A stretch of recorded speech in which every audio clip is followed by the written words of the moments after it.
Imola was a very good weekend for us. I say weekend because Friday was not good. Yeah, we just have to keep understanding our car probably also a little bit better, what we want with the setup on it. I know that this is a very different track. I mean, if you look at the season so far, we've only really been like proper competitive on like high-speed corners, tracks.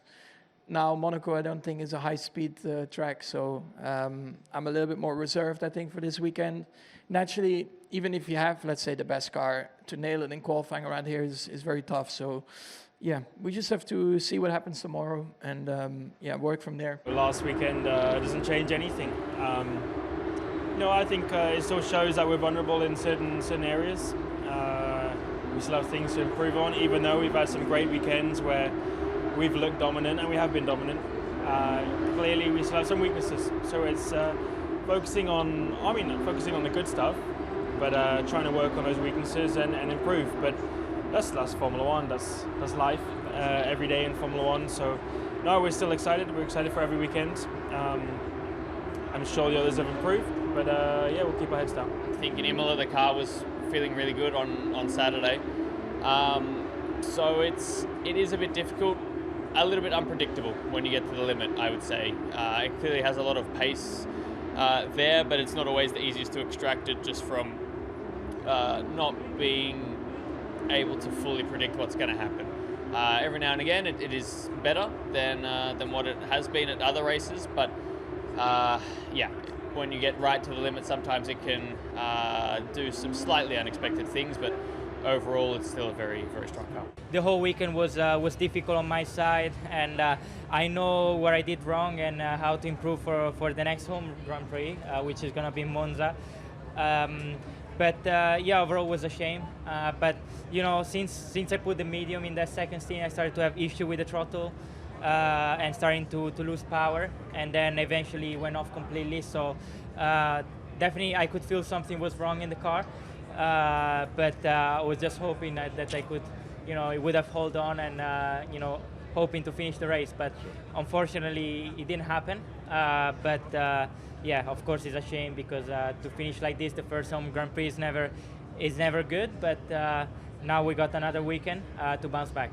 Monaco is so unique. It's a beautiful place. The circuit's incredible. It's the most thrilling experience we have of the whole season in qualifying because when the cars have the minimum fuel, the new tires, you're really pushing the limits. It's amazing. When you think that you have zero hopes, you just go for it maybe a little bit more than people that are trying to manage expectations in Q3, and you manage to do something special like I think we did in 2021 where we were nowhere all season, but we managed to put it on pole here. So I still have hopes that we can do, that we can reproduce what happened last year. Obviously, it's still very fresh in my mind to come back in this paddock.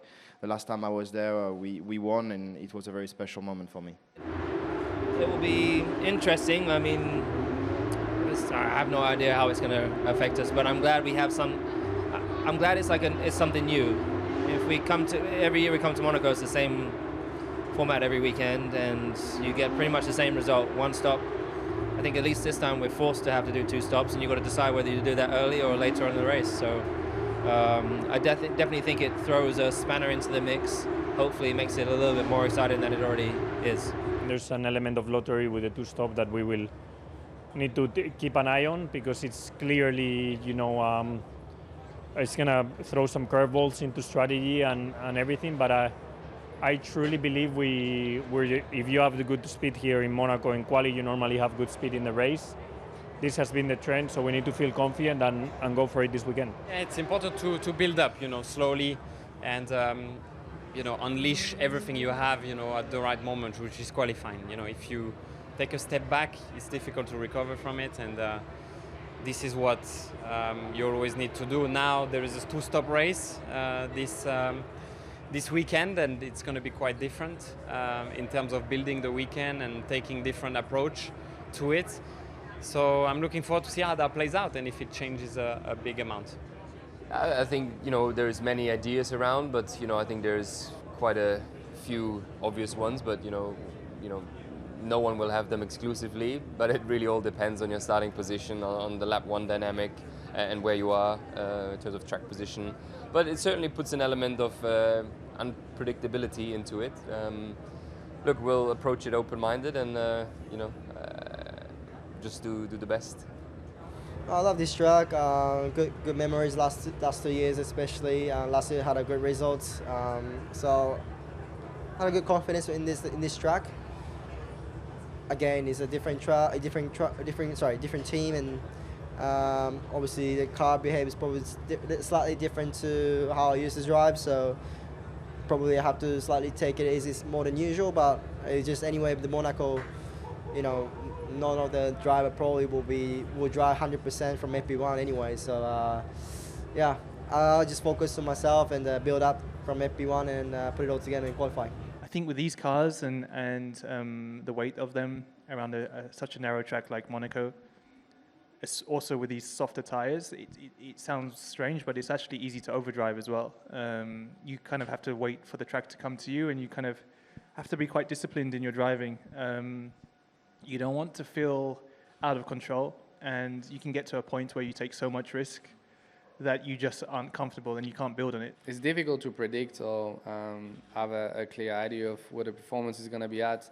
I think it's one of those tracks as a driver where you feel you have you can have a bigger impact on the performance. It's probably one of those tracks where potentially the car performance are a little bit more level compared to traditional track, and all of that bring good opportunities. So on my side, I see a weekend full of opportunities, quite optimistic about what we can do, and I know it can be a great chance for us to get some points. So no, I mean, I think Monaco treated me well over the years. It's where I signed my Red Bull contract as a 16 years old, so it's definitely a special place for me. And what I like about this track is it's the best qualifying session of the year by far, and that's what I'm looking for. I think so. I think qualifying is crucial here. Positions are more or less locked after the qualifying. So yeah, to put a lap together, to have all the maximum from the car, from yourself, not traffic. This touch of luck as well. Everything putting together on Saturday is super stressful, but obviously at the same time high adrenaline and one of the best moments of the season. Yeah, it was definitely a more positive weekend. Probably the most competitive weekend we've had all year. So that was nice. Very different kind of track here, low speed corners. So yeah, I think we'll know more after this weekend. The F1 cars are quite big, and even driving the sim and everything, you can see clearly that it's a super tight track, and with these F1 cars going so quick, it's going to be amazing. For a young driver, I think that's one of the races that you always dream of racing one day, the Monaco GP in the Formula 1. So I'm really looking forward to start the weekend and learning this track with the F1 car. Even if I raced here in the past, I think the approach with the F1 is completely different. It's going to be very interesting, and just looking forward to it. I have the experience of Singapore, Baku last year, that are two of the toughest tracks of the calendar. And I'm coming here very excited. I think it's one of the most special weekends of the year. So yeah, can't wait to get out on the track and drive an F1 for the first time here. I'm incredibly excited to race here. It was really, one of the highlights of my season in Formula 2. And coming back for the third time, and this time in a Formula 1 car, it's going to be a very special experience. It's definitely going to be a tough weekend. The streets of this circuit provide quite unique challenges, but I'm really excited for the challenge. I mean, it's just a cool opportunity to do my first Monaco Grand Prix. It's a track that's obviously it's completely different to what we race on normally. So for sure, there's new opportunities coming from that, and it's obviously very important to use that practice time, especially for me who I've been here for a few years actually, racing, and obviously for the first time in an F1 car.